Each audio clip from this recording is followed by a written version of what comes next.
Hello everyone, welcome to PractFit. This is Shiva. Today we are going to talk about a very important topic when it comes to weight loss or weight gain, the weighing scale.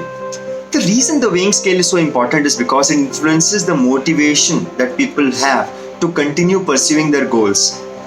When you are undertaking a journey which is as slow as weight loss or weight gain, you are always looking for feedback to tell you that you are on the right path. Since there are so many variables associated with weight loss, it's very difficult to ascertain if you're doing the right thing or are you pursuing something that is not going to help you in any way. You have been dieting for some time, you're doing all the right things, you have been working out, and you step on the scale after a couple of weeks expecting that you would have lost weight, and the scale actually shows that you have gained. This is enough for people to give up, lose motivation, and stop their weight loss journey and start doing everything that made them gain weight in the first place. And the problem is, the scale may be lying. You need to understand that there are many factors which dictate what your weight is at a particular point of time. So it is very beneficial to understand these factors so that the next time you step on the scale, you are aware of those factors and you are not stressed out if you find something the scale is showing which you are not expecting it to show. But before I go on and discuss these factors, there is something that I need you to know. Your body is an incredibly complex machine. Every machine needs fuel to survive. Your fuel is the food that you eat. So when you're consuming food, your body breaks it down into energy. And throughout the day, you need some energy to survive, for your body functions to work, and you need energy to do the things that you do. When the energy that you're using up is more than the energy you're consuming, your body needs to get that energy from somewhere within your body because it's not getting it from outside. So it will either break down your muscles or it will break down the fat that you have and your weight will go down. If you're consuming more than what you can burn, your body will store that extra energy as fat or it will use it to build muscles. So if you are maintaining a calorie deficit and the scale is showing that your weight has increased, you need to understand that that increase is temporary. It is not your fat increasing because it's not scientifically possible for it to do so. Now let's go on to the factors. The first factor is carbs. Now, suppose you've been eating a certain amount of carbs, carbohydrates every day, and a couple of days back or for the last 2 days you've been eating higher carbs than you normally do.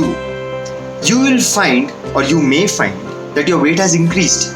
That is because every gram of carbohydrate that your body has, it holds a certain grams of water. So if you have higher amount of carbohydrates in your system at that point of time, there will be more water in your system as well.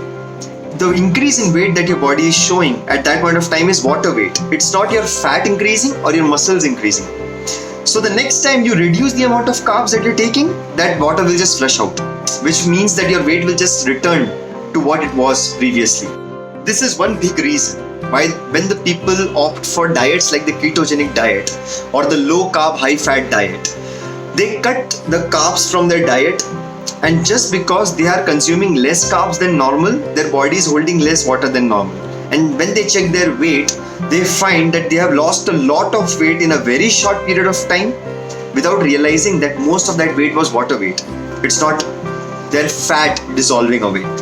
Now this water weight is temporary and it should not freak you out because you might be losing fat, you might have lost weight as well. Now just because the scale shows that your weight has increased does not mean that your fat has not decreased. So you need to just keep calm and keep working on your goals and trust the process. Now let's go to factor 2. Factor 2 is salt. When, just like carbs, you have increased the sodium intake suddenly for the past 2 days, for example, the salt in your body will again hold on to water. And for the same reason, your weight will show as increased, whereas it really is water weight. The third factor, as funny as it may seem, may be because of the clothes that you're wearing. Many times people forget that they were probably wearing something that was lighter the last time they took their way in, and this time they're wearing something heavier. So the increased weight that the scale shows might be because of the heavy clothes that you're wearing right now. This is very important point to consider. So you need to always take your weight wearing the same type of clothes, similar type of clothes, preferably without wearing clothes at all, because that would reduce the error that would come because of the type of clothes that you're wearing. Similar to clothes, the food that you have inside your system at that point of time might also influence your weight. So for example, you had a very heavy lunch or a very very heavy dinner, and you weigh yourself in the morning, your weight will be higher, obviously, because that food is still inside you and you have not flushed it out yet. And again, for the same reason, you really don't want to weigh yourself after you have had a liter of water, because your weight will be like 1 kg higher than what it should be because of the water that is inside you at that point of time. So just be careful about that. The next factor is exercising. Now when people exercise, they expect that their weight will reduce, but sometimes when you have just exercised, your weight will temporarily increase for a while. This is because exercising causes micro tears in the muscle fibers. There might be inflammation in that area. Body may retain fluid in that area in order to try to repair it. Now because there is fluid retention, your weight will temporarily increase, but then again the muscle will heal itself and your weight will go down again. Another factor is hormonal changes in the body. Now this may happen due to a variety of reasons. For example, for women, on their menstrual cycle, there may be hormonal changes in the body which may cause more water retention than normal, leading to an increased weight. The same effect is sometimes caused by medications that you're taking, for example insulin. These medications also sometimes dictate the water retention that is there in your body, thereby causing temporarily weight gains or weight losses. The last factor that we're going to talk about today is stress. Stress is bad for you, everybody knows that, but stress may also lead to weight gain. When people are stressed, many people usually eat more than they should, thereby leading to weight gain.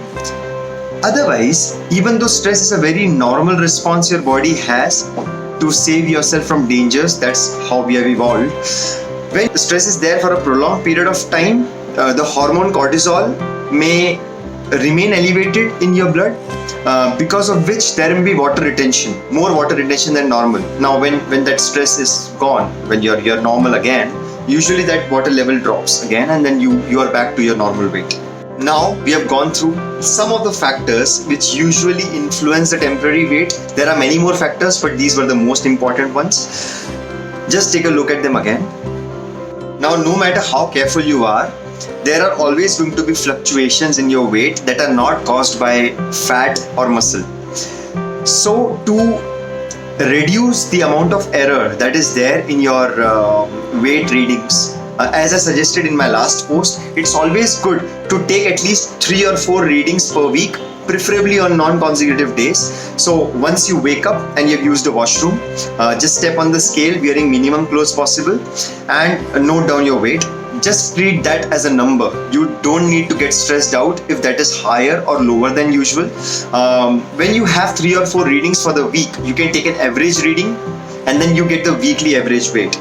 Now this reading can be tracked across weeks to see a trend you can use to track your weight, how your weight changes with time. The tracking of your weight can also be used to approximately ascertain your daily calorie requirements. Now I will probably talk about that in a future video or a future post, but for now, since you know all these factors, take care to take these into account while taking your weight and don't stress out. Weighing yourself needs to be a tool that should motivate you to continue on your journey and should never be a reason why you would leave that journey midway and give up. So I hope this video was informative, and feel free to share it with your friends you think might benefit from this information, and definitely share this with people who are stressed out looking at their weighing scale. Keep following Practical for more information. See you again. Bye bye.